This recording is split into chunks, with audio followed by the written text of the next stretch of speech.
Welcome, Season 1, Episode 3 of Cougar Imprints, where we are bringing the wonderful faculty at Kean University to you to discuss their expertise, cool things they've been working on, and all sorts of fun stuff around campus. Today, I'm honored to bring in Professor Fabio Castellanos from the Industrial Design Department in the Michael Graves College.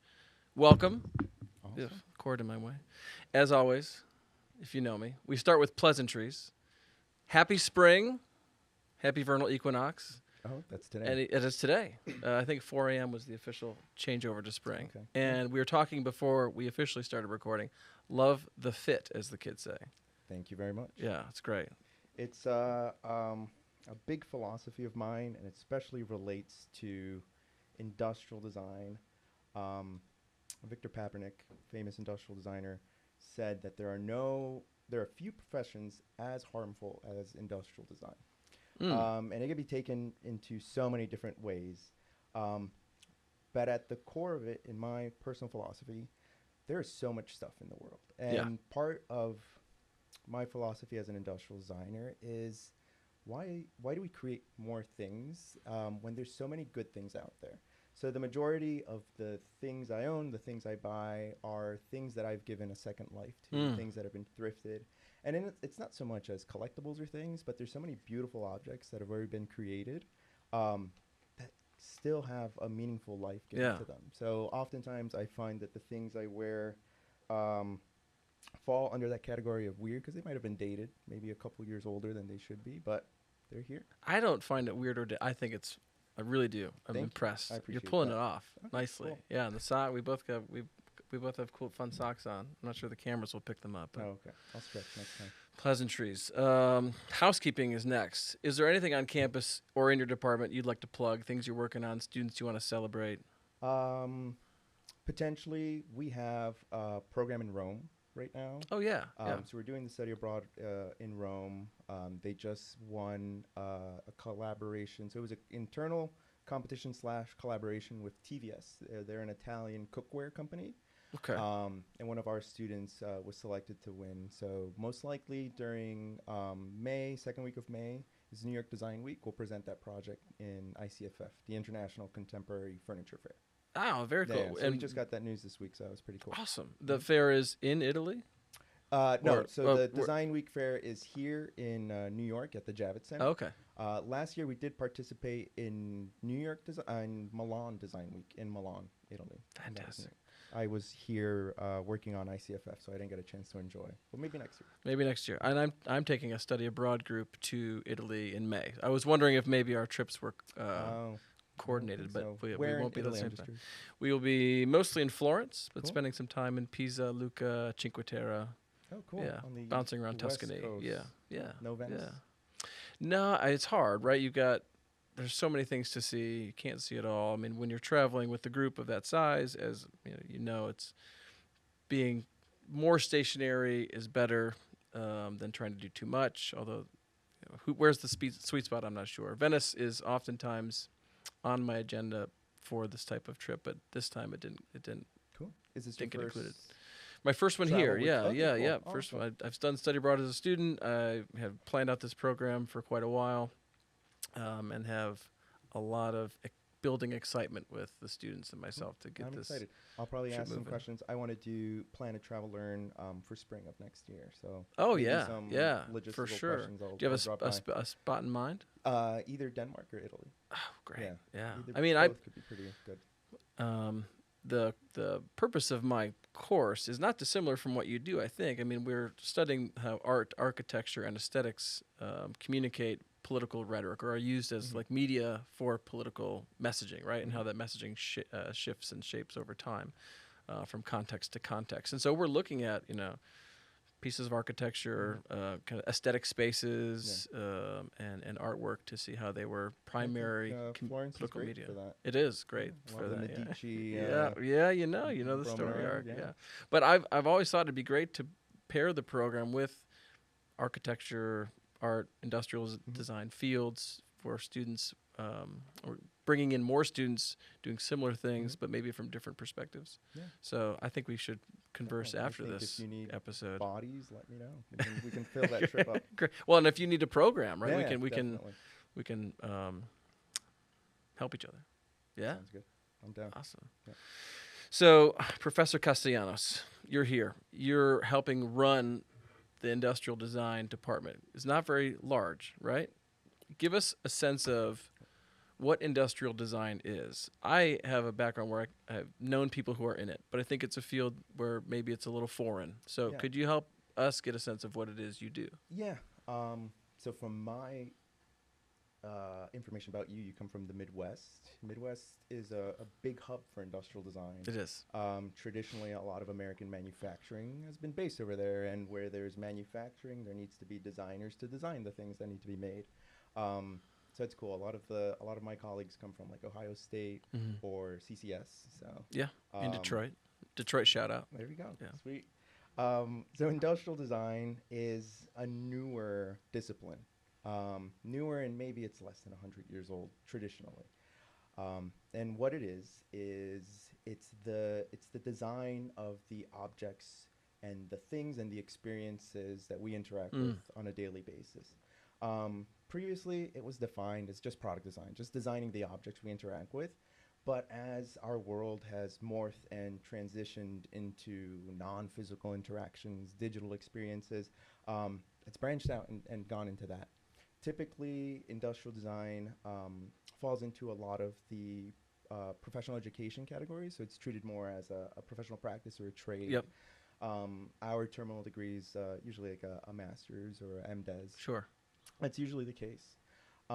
And my relationship to industrial design is similar to a lot of other individuals. I started in architecture. I was in a B-Arch program, so that's usually a 5-year program. And right around entering my 4th year, I was doing an open house in my undergrad where I was, and I saw the industrial design department, and it kind of blew my mind. I thought of myself always as a creative individual, and I always wanted to make, and I always wanted to do things. And the high school I went to at the time was underfunded, and they didn't have that many programs opportunities. So the best my mentors and instructors would say is let's use architecture as a way to express that creativity. And I liked it. But when I found out about industrial design, I thought that was the place for me. It's a much more personal relationship with the designer and the user. Architectural is so large scale that sometimes the design intentions can be completely missed, or it can take decades for a project to come to fruition. But instead of industrial design, the interventions we make can be experienced almost instantaneously sometimes. And so I saw that and I fell in love with it instantly. How I got into teaching was I was in hardware design and development. I worked in VR for a bit. Then I did lighting design, a little bit of furniture for some studios, mostly in New York City. And I started adjuncting just for fun. And I really enjoyed it. I really loved it. There's an aspect of industrial design education that I really enjoyed, and at its core, it's just questioning everything. It's just asking why. It's just asking why are we doing the things we are. Like I mentioned earlier, that Victor Papanek quote about industrial design being one of the most dangerous professions out there, and I think it's because we don't ask enough questions. And I felt my role. Oftentimes as an educator was to just push buttons and just try to really get my students into a mindset to disconnect from their work personally, but really just take a look and step back and really question what are the things we're doing. How are the choices we're making affecting people truly? Right. And so from that moment, I really enjoyed it. A professor of mine during my undergrad became the chair or the program coordinator here. And it was just one of those moments where the stars aligned. He said, there's a position, are you interested? And I said, absolutely. So he brought me on board. Oh, great. And I've been at Kean since 2020. I started as an academic specialist, and as a lecturer, I came in 2022. Awesome. A couple of things I'm really loving that you stated. Right. One, you're getting into your history a bit, which was kind of on the agenda, so I ask you a little more about that. But also that you've mentioned that oftentimes we think of industrial design as like practicum, right?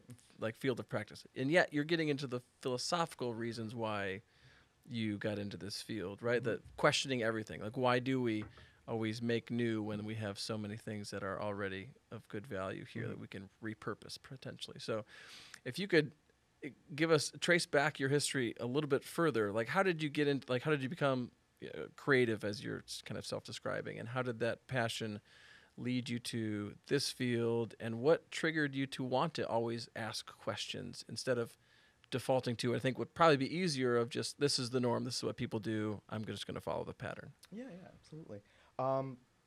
So there is a trope in a lot of creative fields, especially. I'm a rhetorician, so you're speaking my language. In architecture and in a lot of design practices, and it always usually starts off like, oh, as a child, I loved. For my generation, it was probably Legos. For like my parents' generation, it was probably like Lincoln Logs or Erector sets or whatever. I had Lincoln Logs. I'm feeling. Did you have Lincoln Logs? I had Lincoln Logs and Legos. I think I'm in that. You're that the overlap. transition. Yeah. Yeah, there we go. Who knows? Maybe what's next for me? I don't know. Like I don't know what the kids are playing. It's probably still Legos. So let's see. Oh, Roblox is probably Roblox. They're Legos now. Yeah. And I think I always felt potentially trapped in really maybe like specific goal-oriented career sets. So I'm saying like to be some sort of doctor or a lawyer, where it's like the end goal is in sight and we just have to work our way to that. I really enjoyed more open-ended processes where there's a lot of discovery along the way and you might not know where you end up. Sure. And so for a long time, the only thing I knew as a career-wise for that was architecture. Again, I think my upbringing, I immigrated to this country in the 90s. Okay. And my parents never went to college. So they did the best they could for me, and I did the best that I could at the time. And so a lot of that exploration in that period was a lot left onto myself, and that was the best that I saw at the moment. In architecture school, it's still a really rigid discipline. It's almost formulaic. There are kind of milestones they have to hit, those all-nighters, those like sleepless nights. Yeah. Again, those kind of tropes that kind of define the profession. And I enjoyed that, but there's still something missing in me. When I talked to a couple professors in my program, what I really enjoyed was the model making aspect, translating our ideas and our sketches, and just studying them through physical means was great for me. I really enjoyed that. And to find out that there are careers potentially in that realm was mind-blowing to me, and I knew instantly I had to change. Yeah. Industrial design education, it's very exploratory. I think if you're not really into self-guided explorations or very vague briefs, then it's a hard thing to get into. But when you start kind of stepping back and not getting too attached to your work, it could be really beautiful. I loved it.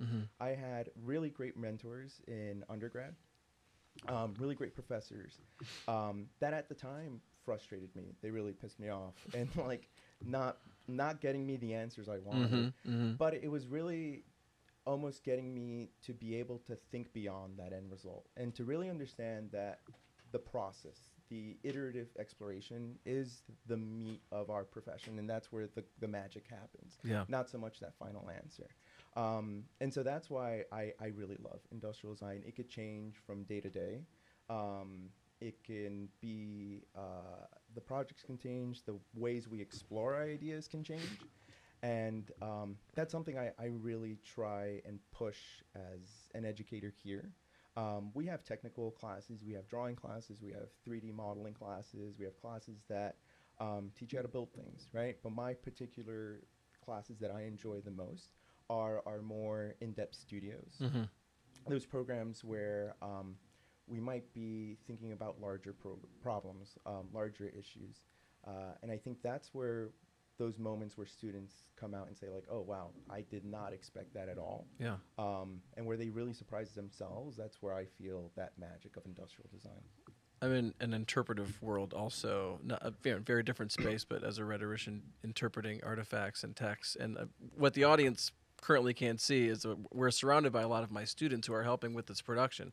And I think I similarly annoy them when I push them for the questions, and there aren't many answers. Yeah. Have you come to enjoy that as a professor? I love it. Yeah. It's great. Yeah. My favorite is when they ask for direct feedback. I always kind of say, like, what do you think? And there's always a moment of like, oh, this, and that. And I can just give them a really like, are you sure? And then it just completely kind of transforms. And it's not so much to get them ticked or push a button, but it's really to help them think like, is this it? There might be something else. I'm working on a class. Hopefully, I want to get potentially an interaction design minor program here. Okay. So I'm using the studios as a test for some curriculum, and I had them watch the Truman Show a little bit. And I'm not a big Jim Carrey fan, but the Truman Show is a good film regardless. Different iteration of Jim Carrey in that film. Yeah, definitely. And we had a Q&A session about the movie, and it started, of course, like, what are your thoughts? What do you think? And then we got a little bit deeper. We were thinking about, like, okay, what about the ethics of this, right? This movie was shot in the 90s. It was a period where people were really questioning reality TV, Trading Spaces, Wife Swap, Survivor. And it might have been a big question of, like, what are we doing? Who are these people we're observing? What are their lives? Is this just one big experiment, right? And I'm sure at the time they did not envision a future where almost everybody's in their own Truman Show nowadays, right? And so we got into those questions, and we got into our responsibilities as designers. And I'm sure a lot of students come in just wanting to make cool things, which is fine. That's great, right? But I also think there's responsibility in the things that we make. And so we started talking about, well, what if you're offered this amazing position designing things, but at the end of the day, there might be some ethical issues with the things you're designing and doing, right? And they're like, oh, yeah, sure, if the money's good. I'm like, okay, cool, fine. But then what if that line is blurred? What if you don't know what is good or bad, right? It should be your role as a designer to really understand the things that are going on. It was a little hard to contextualize, but I just said, like, hey, let's talk about social media for a bit. There are designers on the other end. Everything you see on your phone has been designed by somebody. It's been thought of, it's been made, it's been coded. And a great example that I love, there's a good movie on Netflix. It came out probably like 2021 or something. I think it's called The Social Dilemma. Yeah. It's pretty interesting. I think there's better things to add to that conversation.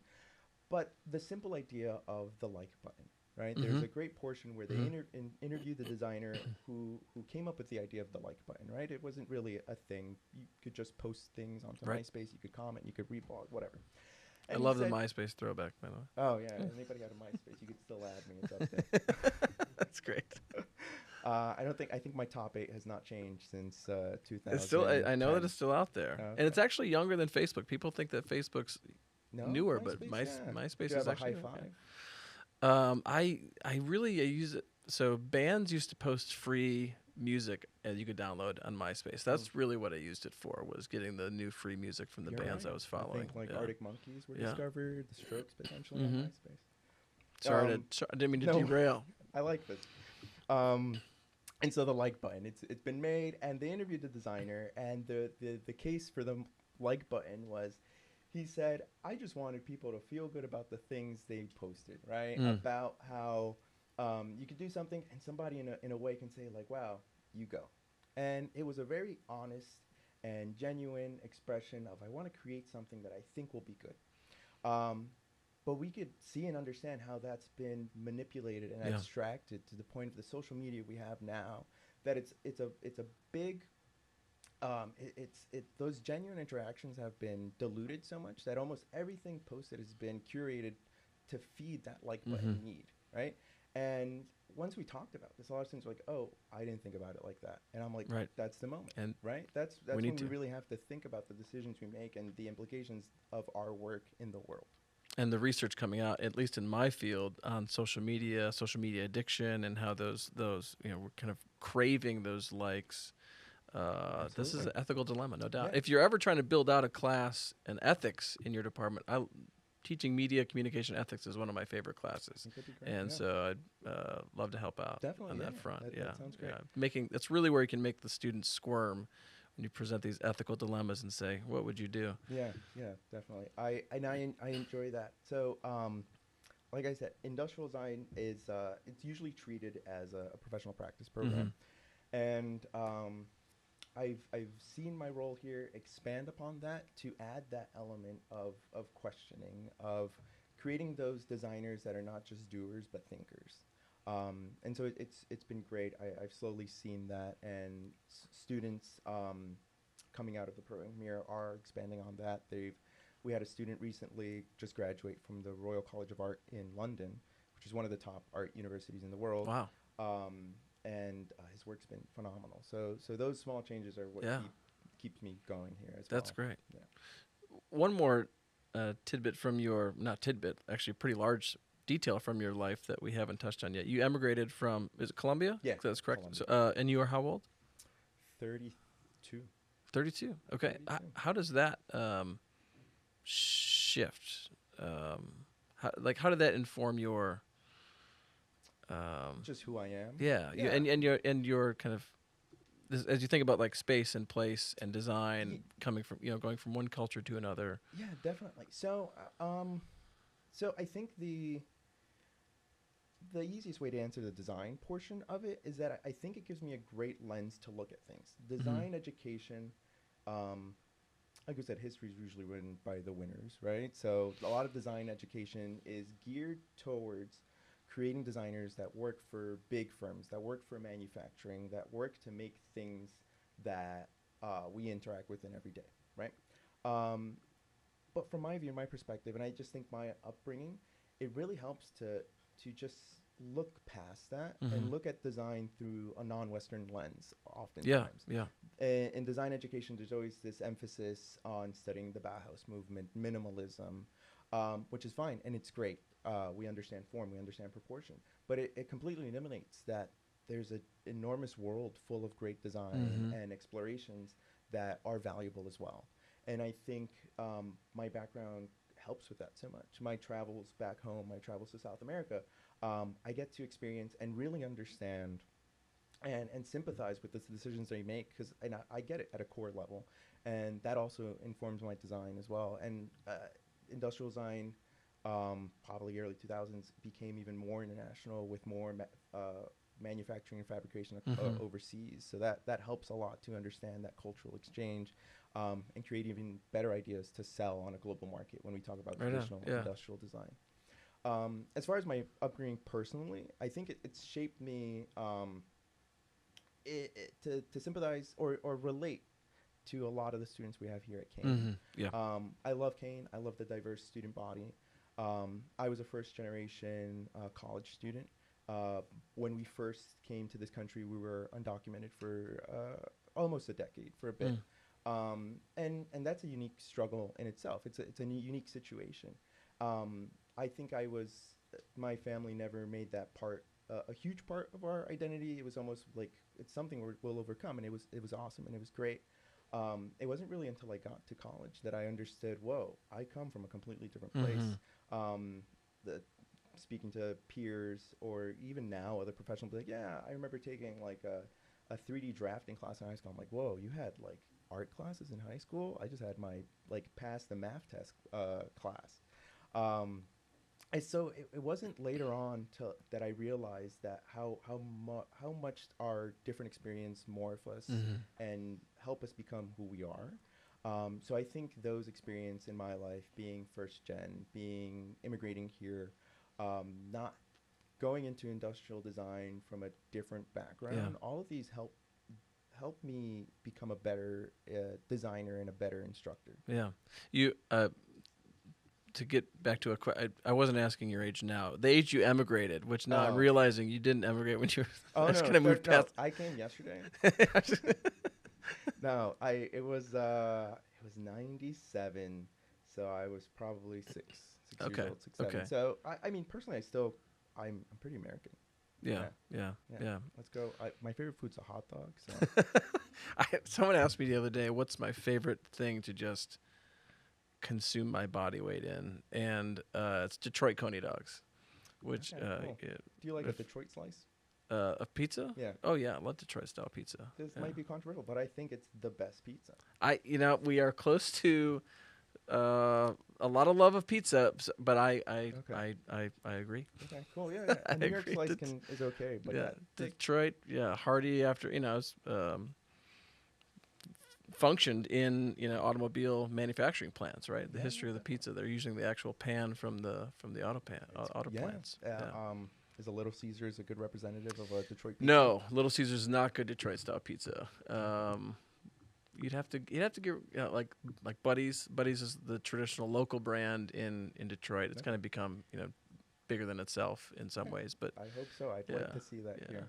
yeah. I'd be first in line. There are a couple places I've seen selling Detroit style pizza. I have not yet jumped in, but Oh, I'd love to join in if you find. oh, if free- we'll do it. that's I mean, more we'll just important than the we travel can range. bounce around just to every place that's advertising themselves as having Detroit style pizza, and I actually. that's the new podcast. Actually, that's what it is. I'm actually. I'm trying to get a couple projects launched in Patterson, either with the architecture department or the industrial design department. Patterson is a Bloomberg city, so they're really into doing a lot of experimental collaborations. per Okay. se. Like they've instituted for like 3 years a universal basic income program, things like that, because they get a lot of funding from the Bloomberg organization. One proposal, and I'm working on it with another colleague. It's with the National Park Association. 'Cause Okay. there's a waterfall in Patterson. Okay. But it's very hot dog specific. There's a specific type of hot dog that was originated in Patterson. It's the Oh, hot really? Texas wiener. This is not Okay. farce. This is true. I This is believe you. genuinely I true. believe you. Yeah. Food and design is also important to me as well. Fantastic. I love that. I'm gonna have to have you back for more after this project's For the complete. update, yeah, Once yeah. this project's complete. Great segue though. So one thing we love to highlight on the show is recent accomplishments of faculty. For all of us that looks a little different. For some of us, it's a research project. For some of us, it's getting a film out. But for you, it's kind of industrial design showcase in spaces and places, which at least the stuff that you've done recently that you've Mhm. so graciously shared at Woodstock, right, where the original Yeah. Woodstock was, and there have been subsequent Woodstocks, but they're not in the same. I could get into Yeah, that in a yeah, moment. yeah. And also in Wenzhou, where we have a sister campus. Mhm. So, of those projects, if you want to start doing a deep dive on, Sure. I mean, I've gotten to see them Yeah. at least visually on my screen, but walk us through some of these Yeah. projects. So that was so back in 2000. Actually, it was 2021 is when I started as a lecturer. Mhm. At that same time, there was another architecture faculty, Stephanie Sang Delgado. She is tenure track assistant professor. It's one of those where you're both the youngest in the department, you're both brand new, so we just started hanging out a bit more. And she mentioned to me her desire for architecture students to start making more things, to start exploring their ideas physically. Mhm. And I said, and you know what? That's what I love to do. I love getting students to build and make things hands-on. There's so many, we could learn in so many different ways. And one way I love teaching is through making things. There's something about that instant satisfaction of having a design in your head and then seeing it there. Mhm. That's a great moment. And so I mentioned her to that. So a couple months later, she mentions to me that she, through another colleague, is eligible to participate in this program at the Bethel Woods Center for the Art. The official name is the Bethel Center for the Arts, home of the original 1969 Woodstock Festival. It's this long, convoluted name. I asked why. Apparently, the name Woodstock is trademarked, Mhm. and it's owned by this like marijuana company. And so I said, you know what, that's cool. Let them keep it. That's very appropriate. So that's why it's Right. the Bethel Woods Right. Center for the Arts at Woodstock. But it's the original site of the 1969 Woodstock Festival. So that first year, we assembled a group of students, and we did what's called a design build, which Mhm. is the opportunity for students to head out to a site for a couple days, live there, work there, and erect some sort of structure. That first year was phenomenal. It was fantastic. We were joined by RIT, um, IIT, the Illinois Institute of Technology, and I think Cornell was there as well. Syracuse University. And it was great. We had a good number of students show up, but beyond that, the experiences of the students um, doing something hands-on, especially for the architecture students to take plans, to be able to see the things they make in real life, because that's not often the situation for them. And for industrial design students to create these projects at a different scale, usually, especially in school, in ID education, a lot of the projects we do, we'd call like tabletop and not like a full body Sure, experience. sure. And so that was fantastic. So it was great. It was an awesome program. We had the opportunity to make it into a seminar course. So last spring we ran it as a seminar, and we were doing them for a couple of years. And last June, David Vardy, who is the director of K Labs in WKU, Wenzhou Kean University, which is a design studio they have on campus that works on lots of different projects, was interested in kind of creating a similar program like this. And we said, hey, we've had a couple years of experience with this. Let's work on it together. And so he managed to connect with a government of a local island. It's a beautiful island in China. It's about 2 hours away from Wenzhou Kean. Have you been to Wenzhou Kean? I have not yet. No, If but you get the opportunity, go. on the It's list. fantastic. On the Yeah. list. And you know what? 18 hours on a plane is not that bad. After the first 6, you're like, I'm here. I'm Might just as well. Just chill. Can you sleep on planes? That's my struggles. I'm terrible at sleeping. I'm already terrible at sleeping, let alone on a plane. So. I usually can't, but I'll get to that later. Okay. But and so David Vardy reached out to us. We said, yes, let's plan something. He coordinated with this local government to provide funding. And so then it was up to us, Stephanie and myself, to see how we could expand this program. We've usually been able to take the students to upstate New York because it's close to here. But we worked a lot with a lot of the university faculty here within our own departments.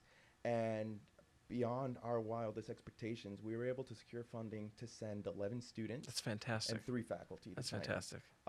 The best part of it was that the students didn't have to spend anything out of pocket. It was an experience completely paid for by the university and the local government in Dongtao. These design builds are such a great experience for so many of the students on so many levels. I think as an educator, especially in design, our relationships with students are a bit more informal because the conversations we need to have to be genuine and honest in order to evaluate the work they have. I'm really open to having my students follow me on social media. I think it's great for them to follow a professional in practice just to see what design looks like after they're done. Right. I think it's a good. Design builds are great for students to build those relationships, not for themselves, but to see faculty as mentors and see us how we interact with other individuals and how we get frustrated in our projects as well and how we resolve our conflicts and go through pushing forward. Sure. So those moments were awesome. We were able to take 11 students, 3 faculty, and we were able to build not just one installation on Dongtao, but we were able to build 4 installations. Wow. Yeah. It was fantastic. The cultural exchange was amazing. The local people were phenomenal. They received us with such great support and were really helpful in helping us design. We felt that the work that we created needed to respond directly to their needs. So there's this park in Dongtao. They wanted to raise the profile of their region to build tourism. And so with the help of David Vardy and our help, they created the first international Dongtao Architecture Festival. Nice. And it was fantastic. So we erected those structures there. We had a great opening ceremony, and they're going to be there for a couple years. And it was great. I personally, the team I led was 2 architecture students, 1 interior design student, and 3 architecture and interior design students from Wenzhou. I also had a faculty member from Wenzhou in the architecture department, along with a grad student. it was a great way to understand how to work across borders, across time zones, across language barriers. We hired a couple in our budget. We were able to hire a couple professional workers to help us on the project. Mm-hmm. They did not know any English. So how were we able to communicate? That's where a lot of the skills in visual communication came in handy. How can we build diagrams? How can we demonstrate, make quick models to get the idea across to individuals that know what to Yeah. do, but they don't have the instructions on how to do it. So that was great. The particular project we worked on is a series of 12 hammocks arranged in a semicircular fashion. The island is known for fishing and clamming a lot. Um, there's a beautiful moment in the day when the tide just goes down and it's just mud for miles. Mm-hmm. There's these little boats that are, they're like sleds almost. You sit on one knee and you just push with the other leg. And they just go out to collect the fish and other protein out there. And then when they bring them back to the island, scattered all about are these nets in wooden frames, and they just leave them to dry in the sun. They salt them, and then that's how they preserve them for a long time. It's a really ancient tradition.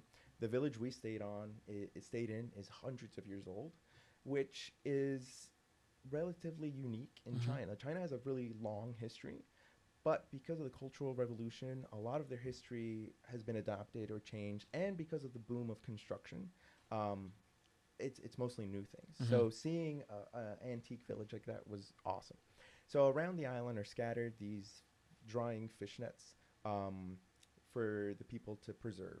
So we saw that as a great moment. We wanted to take that history, that cultural artifact, and make a moment of joy for the people. So we were able to take that visual form, that design language, and manipulate it in a way that we created these hammocks for people to sit and enjoy. And it's almost a little inside joke. You then become the fish that's laid out to dry in the sun. Yeah. So that's what ended great. up happening. It was great. It was a great moment for myself. We had an engineer review a lot of our work because these are things that people are going to interact with. So we want to make sure that it's stable and resistant. But there was a moment where at least 50 people were on top and sitting on this entire structure, and it did not make a noise. And at that moment, I was at bliss. That was it for me. You made it. We did it. That was my big moment. You're explaining a really interesting kind of the how industrial design is this confluence of. I mean, there's an artistic component. There's a structural component. There's a functional component, right? Like you're creating functional things, but it's not artistic, but also not purely functional. Yeah. What is it? Is there a push and pull, like with these projects specifically, where are you trying to serve a purpose? Like, okay, they need these things, right, or this thing to be here, or is like, let's do something artistic that also has some functionality. Where in that world do you tend to kind of operate, or did you operate with these projects? So lots of times in just explaining what industrial design is, we like to say that it's a scale. It's this A and B, and let's say on the A side is that artistic side, just exploratory creativity, and on that B side is let's say that engineering, more analytical mindset. And we're somewhere here in the middle, but it's not just a point in the middle. Sure, it's this it moves in and the middle. And as far as like maybe just talking about industrial design education and usually what the programs entail, could help maybe just explain that a little bit. Right now, I have a brief for my furniture studio.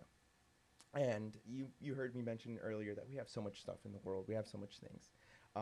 Traditionally, in a lot of programs, furniture studios are treated as, let's make a chair. Let's understand the joinery of the chair. Let's make something functional, which is a great skill. We have a furniture studio run by the Fine Arts program, which does just that. And I encourage every industrial design student to take that to get their skills up there. It's fantastic. The way I teach furniture studio is much more questioning, why do we need furniture, right? Like, let's just sit on the ground. Let's just avoid anything we have to interact with. And so right now I have a brief called the anti-chair. And it's like, we've seen so many chairs out there. What makes chairs so special? what about a chair can change, or when does a chair stop being a chair? Things like that. And so when we reframe the question of design of let's not design a chair, or let's design a chair and instead say let's design an anti-chair, just that phrasing changes the way we think about it a Mm-hmm. bit.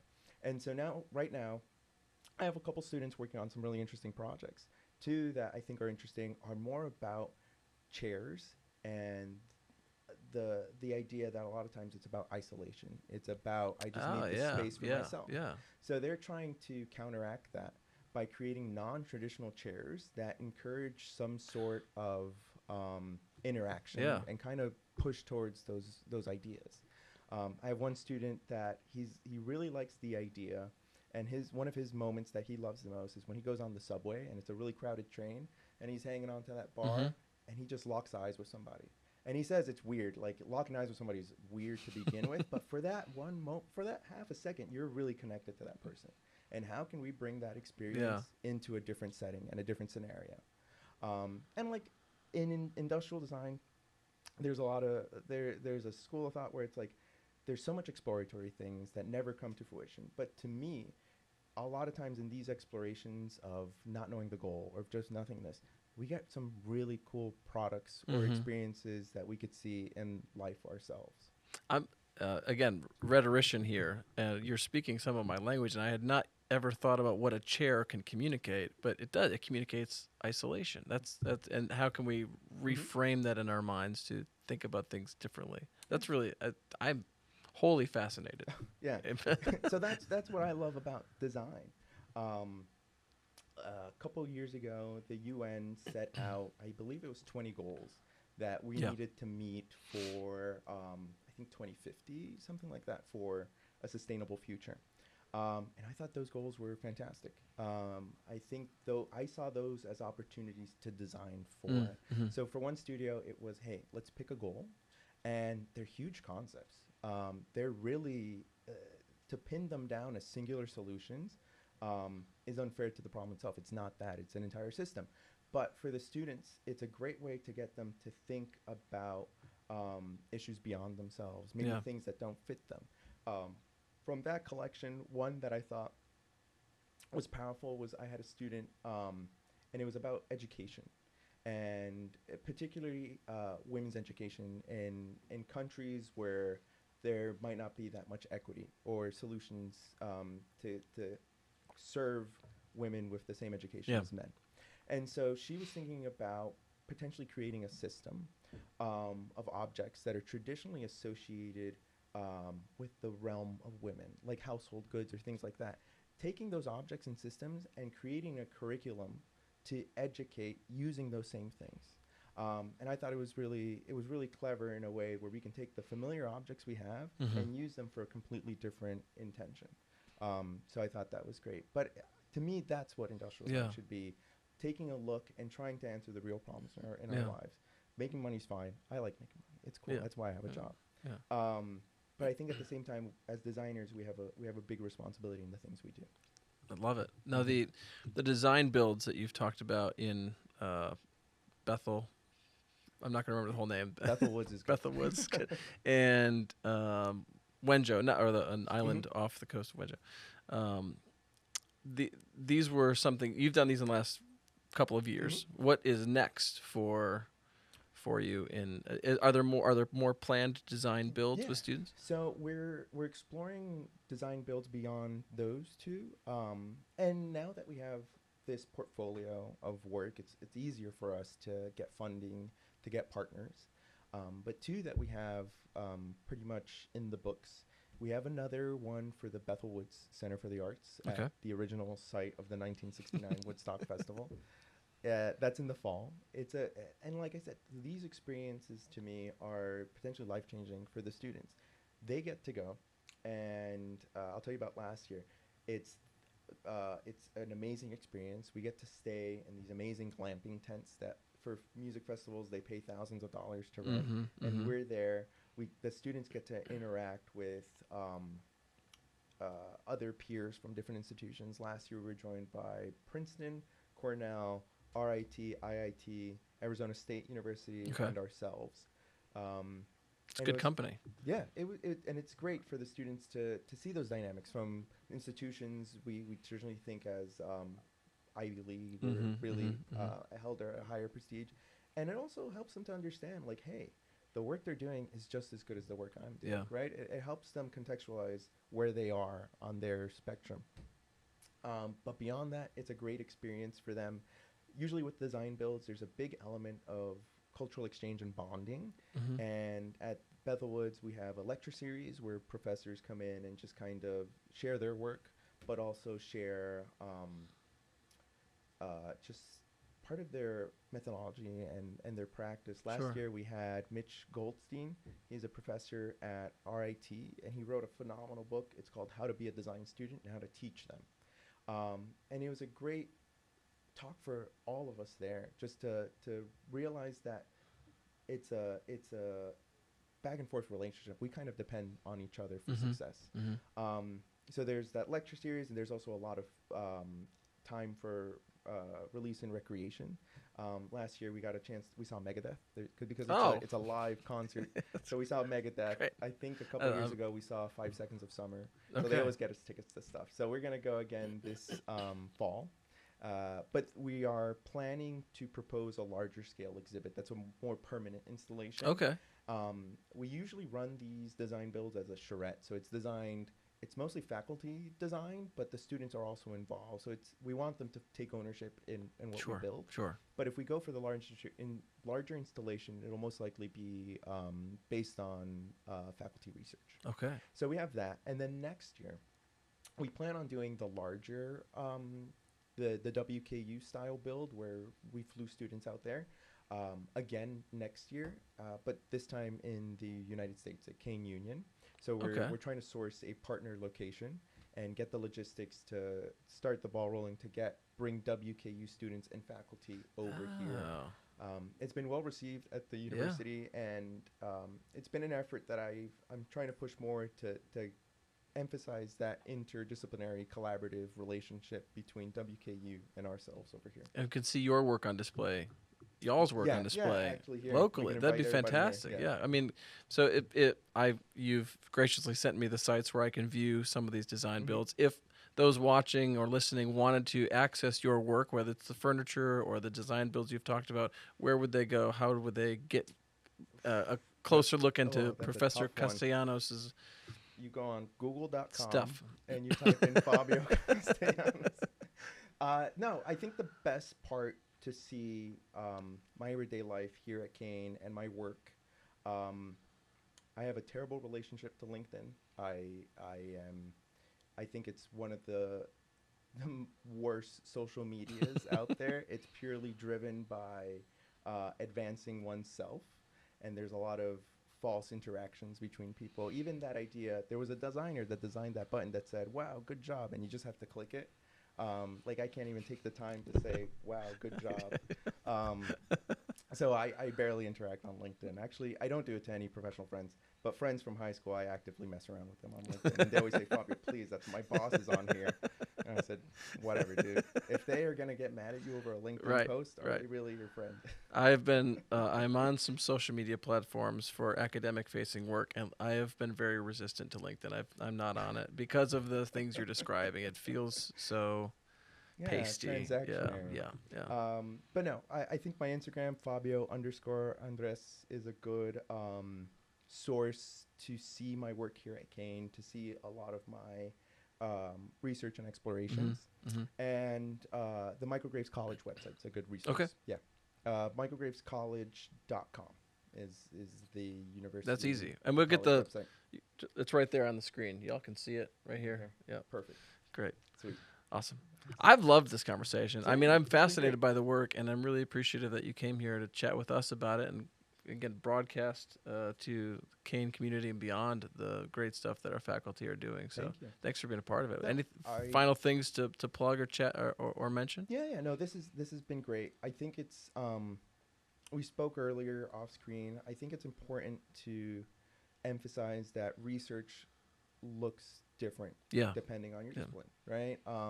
We come especially from the industrial design, graphic design, interior design, from non-traditional academic programs. And so the things we do matter, but sometimes we view them through a lens that says that's not conventional research. That's not what we need.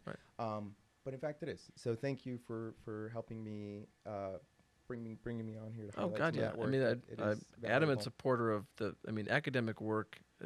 We shouldn't think of publishing a paper in a research journal. That is academic, absolutely. But there's so much more that is, we are learning and moving kind of the human experience and human knowledge forward in so many different forms, like design builds, like I'm gonna be thinking about chairs all night, and I think in totally different ways. Yeah, so check out the chairs you have at appreciate that. Awesome. I think we'll move off camera and we'll talk about how you sleep on a plane for 18 hours. And with that, we'll bid farewell. Yeah, no, so, thank you very much, John. Thank you, Professor Fabio Castellanos, for being here with us today. And thank you all for tuning in. And check us out on all the social things and do all the, we were talking about liking, you got to subscribe and interact. And it's helpful. Thanks. See you next time. Thank you very much.